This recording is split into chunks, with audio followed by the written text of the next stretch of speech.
Guys, it's Trevor with Embers. My favorite time of year, it's versus time on barbecues. And Weber came out with the new Summit. You guys probably saw my review on that. If not, check out the link below. And it's time to put it up against the competition. Today, what we have going head to head, the brand new Weber Summit versus the Napoleon Pro 665. Which grill do you need? And more importantly, with the new refinements to the Weber, is this the year that the Napoleon finally goes down?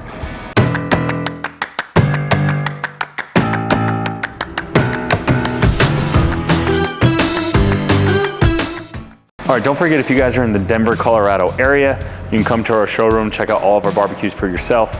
Also, if you're not local, we appreciate first stab at the business. If you like what you learn in these reviews, give us first try at it. I can't tell you how many times we educate consumers on what to get and they buy it somewhere else, which, you know, is gonna happen, of course, but the more opportunities you can give our team, the more it supports us to keep making awesome videos like this. All right, enough business. Well, last one, subscribe, like, do all the things. All right, so the story, the Weber Summit was really, really long in the tooth, long overdue for an upgrade. They gave all the love to Genesis last year. Now here at Embers, we're enthusiasts for all grills, but we love expensive gas grills. That's sort of our category that we really excel at, is, you know, $1,500 and more. You know, our $10,000 grills do just as good as our $2,000 grills, as crazy as that sounds. If you want to check out a $10,000 grill, we'll include a link. So we were really excited to see a new Summit. So this is brand new for 2024. If you want the super in-depth review, go watch that link. This is the Pro 665. Now, the Napoleon Prestige series has been our best-selling series for probably 4 or 5 years straight. So this got updated in 2019, so about 5 years now. And it hasn't been dethroned yet. I haven't found a grill in these price points that has been able to take down the Napoleon. All right, so what I'm gonna do is I'm gonna start from the ground up. We're gonna start with the wheels, work our way to the top of the grill, and then most importantly, we're gonna get into the firebox, which is really gonna, the most important space of the barbecue, we could say. So let's start with the pedestals.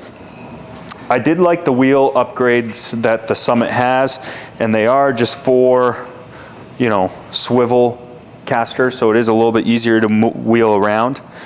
The Napoleon, I think aesthetically, their caster system's a little more refined because they're kind of hidden underneath the cart, and then they have these big wheels here. Now those don't swivel, so it really is more of a pivot style grill. So I do think the Weber is a little easier to move around. That being said, when we're into grills this big, doesn't matter, you're probably not moving it around too much, but hey, these are in-depth reviews. All right, now the Summit came redesigned with the soft close storage drawers. So they added that, and they seem to work pretty good.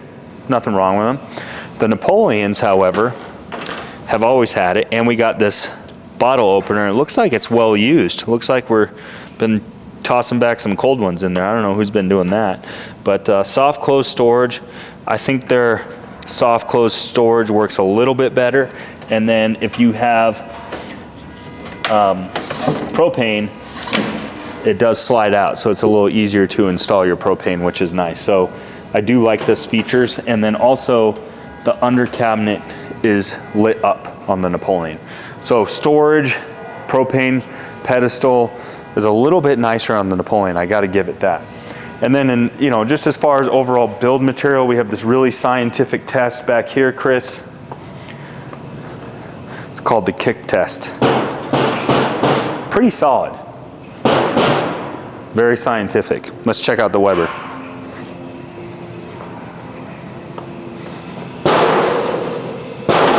Much tinnier. See how scientific that is? So better gauge, thicker steel on the Napoleon. Again, that's on the pedestal. Not a huge deal, but we're really picking these grills apart. All right. All right, now let's get to our control panel. Actually, let's start with the side shelves. So the Napoleon, we do have these side shelves. They're fairly sturdy. Neither one of these grills retract, so they are what they are. We do get this little, not really belly bar, but this bar here where we can hang towels, utensils, things like that. And then Napoleon, we have a cutting board and an ice bucket. The ice bucket to me is more, you know, as one of our salesmen says, it's all sizzle, no steak. You know, not really super functional, but I mean, who's putting ice cold beer right next to a hot grill? I don't know, but the cutting board's nice. Definitely use that. Do you like that, Rand? I like that, yeah. And then on this side, we're gonna talk about this more when we get into the firebox portion, because this is more for the cooking. We have our infrared side burner. It's one of my absolute most favorite features on any grill. I'll tell you why when we get to the cooking feature, but that's what's gonna go on this side. The Weber, the side shelves are bigger, okay? And again, they're tinnier. Like this is a thinner gauge, cheaper metal. So not overly impressed with that. And then our rotisserie motor hides away into the side shelf here. Now these are bigger, but again, they don't fold down. So if you're tight on space, it's gonna be a problem. Again, when we're in grills this size, that's usually not a problem. They did give you these cheap little hooks to mount on these, and again, I mean, I'm not buying the grill for this, but it's nice they have them. This side shelf, again, our side burner. We'll talk about this when I get into the cooking, but just your plain Jane, standard, you know, pot of beans, side burner. I mean, that's really about all you can use it for, is cooking some beans. Outside of that, this thing's not very functional. All right, let's get to our control panels. Control panel with the Weber, we upgraded to backlit knobs, all right? And they're a little harder to see, but so our knobs are backlit, and we have 1, 2, 3, 4, 5 main burners, and then our rotisserie burner. So that's how we're gonna ignite them, is with these main burners. And then we also, what's cool about the Weber, which the Napoleon does not have, is it does have a tank measurement. So it's gonna tell us how full our propane tank is. That actually is pretty handy. And again, you can order on natural gas if you want. Napoleon control panel. What's really cool with Napoleon, and again, this is a little more bells and whistles more than functionality, is we have the multi-color controls. So it's a little flashier versus the Weber controls are a little more understated. And that's just all gonna be a visual preference. So these are brighter. They can go to the multicolor, and it is motion controlled. So you can see we have our Napoleon light on the ground here, and that's gonna be motion controlled. So if you're away from the grill for a while, as you walk towards the grill, it catches motion, the whole thing's gonna light up like a Christmas tree. So that's kind of a cool feature. And then again, we have 1, 2, 3, 4, 5 main burners. We have a side burner. We have our infrared rotisserie burner, and then we have our smoker tray burner, and then this is a dummy handle, which is our smoker tray, which I'll talk about our smoker tray when we get into the grill itself. All right, hoods. Hoods are very, very similar. So we basically have the cast aluminum sides on both grills, a trim piece, and then our actual hood itself. So Napoleon's thermometer is a little bit bigger, a little easier to read versus the Weber. Now, as far as colors go, the Pro 665 only comes in stainless steel. That's the only color option. The Weber comes in stainless and black. Now, what's cool about the enamel black is they are 100% scratch resistant, which is nice. So I can use my wedding ring or whatever, quarter, and it's not gonna scratch. So the black's a little more durable, and that's, again, more than anything an aesthetic preference. Are you stainless steel guy or black enamel guy? Choice is yours. All right, should we get to the most important part and get under the hood and talk about the way these things cook?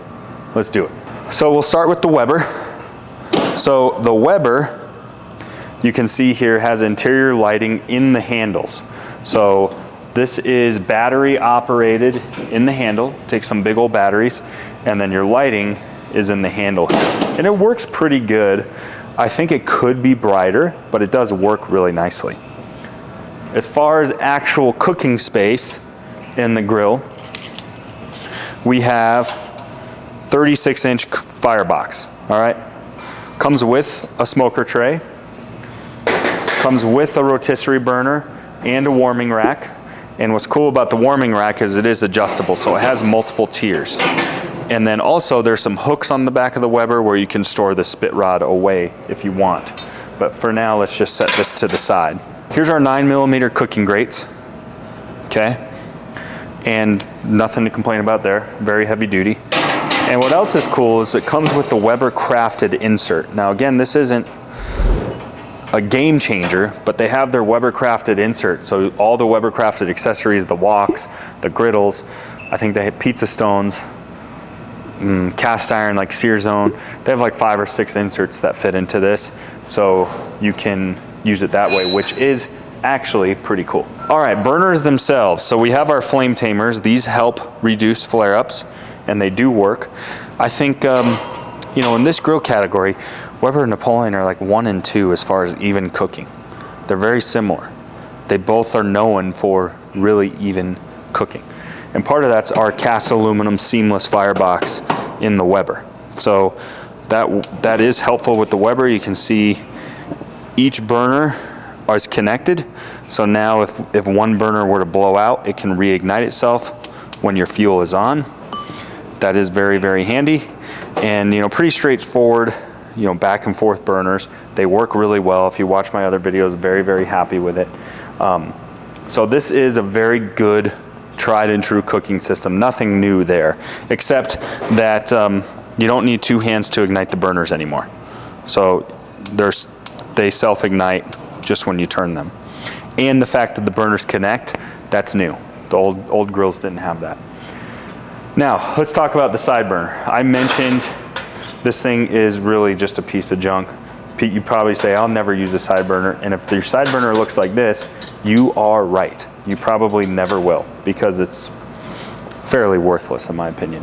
What I do like, however, is this firebox has also gotten taller. So when we're using our rotisserie system, you know, we're 8 inches away from our warming rack in that setting. That is handy, but probably functional wise, the most important upgrade and coolest upgrade to this grill is the rotisserie burner is on the roof. So you can see we have an infrared rotisserie burner, which is gonna double as a broiler. We actually broiled a steak in this on our other video. We'll give you a little clip of that, show them a little teaser of that, Chris. You can see it works. So everything about this grill, as far as the single burners, the burners being connected, only needing 1 hand to light them, the interior lighting versus that cheap chintzy handle, all of that stuff is convenience upgrades. Doesn't really make a difference in the way this thing cooks too much. But this burner upgrade changes the way you can cook with this. So that's probably the most significant upgrade on this grill, is this rotisserie burner, and probably the coolest upgrade to it. All right, let's compare the Napoleon now. All right, here's our Napoleon. So the Napoleon has full integrated interior lighting inside of the grill. Much brighter. I think the lighting system works better and is just an overall better functionality. It does come with a rotisserie standard, warming rack standard, as you can see. The firebox is not quite as tall though, so we only got about 6 inches. So we get to gain a couple inches in our firebox with the Weber, which is really cool. Again, 9mm cooking grates. These ones are they're wave rod. The advantage of the wave rod is veggies don't fall through as much, and then being the wave, you're gonna get more surface contact with your food with this. So that's not a huge advantage, but it does help. It is a nice advantage. And again, as far as firebox goes, let's take a look at these burners. So again, here's our flavorizer bars. These help with grease fires, things like that, flare-ups, help reduce them. So here's our burner. So again, you're straight back and forth 2 burners. They are connected. Piezo igniter system, so more of a spark ignition versus an electronic ignition. I think these are a little more reliable long-term, the igniters in these. And what else is cool with the Napoleon is when your burners are on, it's indicated with a red light. So just a nice little handy feature. And again, our burners are connected. No cast aluminum firebox in the 665 though.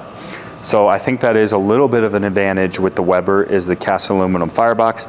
I say that with a caveat though, because when you go to the Napoleon 500 series, you go full cast aluminum firebox. So if you're looking at like the Pro 500 or Prestige 500 or even the Phantom 500, you're gonna get that cast aluminum firebox. It's just the 665 that doesn't come with this. Now, that being said, this still cooks really evenly. You just have some welded seams. That's really the biggest difference. We just have our standard rotisserie, which again works really, really well. And yeah, that's really the inside of this firebox. Now, I think the biggest advantage to the Napoleon over the Weber is going to be our infrared side burner. So this thing gets up to, I think, 1800 degrees really easy. Our cooking tray is adjustable. So when we're cooking with pots and pans, we'll cook with it this way. When we're searing a steak, we're going to put it up here. And if you want to see how good this works, we'll show you a little clip of how awesome this thing is. So you can see this thing works really well, and I know what you're saying, like we were on the Weber, well, I never use your side burner. If you have that side burner, you're right, you will never use it. If you have this side burner, you will use it all the time, period. So if you wanted to ask me which grill can sear a steak better, this one, easy. This thing will sear a steak so easy. If you like cooking steaks, this almost seems like a no-brainer. The broiler works, but you're not directly searing. Although the broiler did give us a nice sear. This for actually searing steaks, this thing is so handy. And I love that it's on the outside of the firebox so it doesn't overheat your firebox while you're using it. So you can still cook slower and lower over here while using this. So, final verdict. Which one is better? Well, Weber did upgrade the knobs, the lighting on the knobs. They upgraded the rotisserie system, they upgraded the igniters, and they upgraded the interior lighting.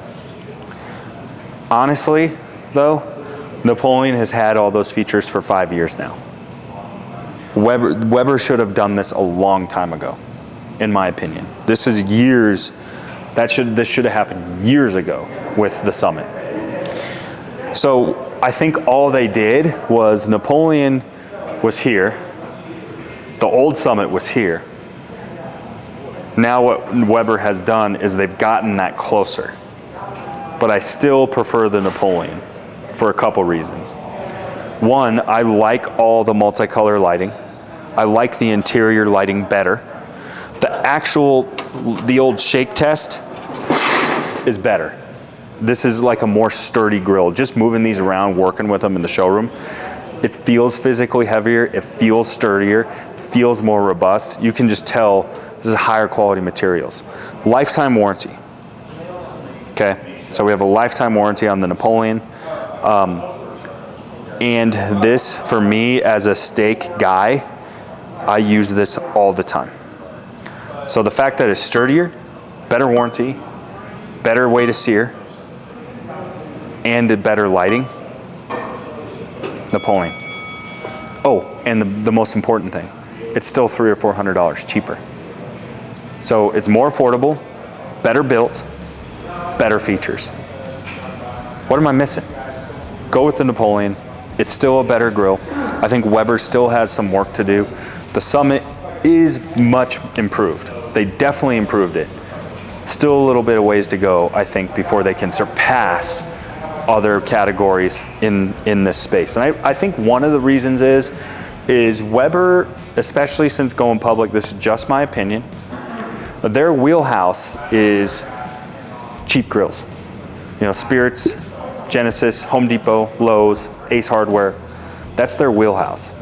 And they've ignored this space for a long time. And they're still not quite there. And I think it's because all the love goes to the big box cheap grills. That's just my theory. I don't know if that's true. I could be way off base, so don't obliterate me in the comment section, but I just don't think they give the $3,500, $4,000 grill space the love that they need to. All of this being said, the new Weber Summit Smart Grill is coming. I have not gotten my hands on it yet. I don't know how useful the smart features are. They're supposed to be a lot more useful than what we saw on the Genesis. So it's not the same smart feature that we've seen on the Genesis. It's a whole new redesigned smart system. I'm gonna save my verdict until I review that. If that thing works awesome, then I may change my opinion here. But I know it's gonna be quite a bit above the Napoleon price range, so it still won't be apples to apples. These two grills are apples to apples. Go with the Napoleon. Cheaper, better built, better warranty, better functionality. Napoleon, all day. See you guys.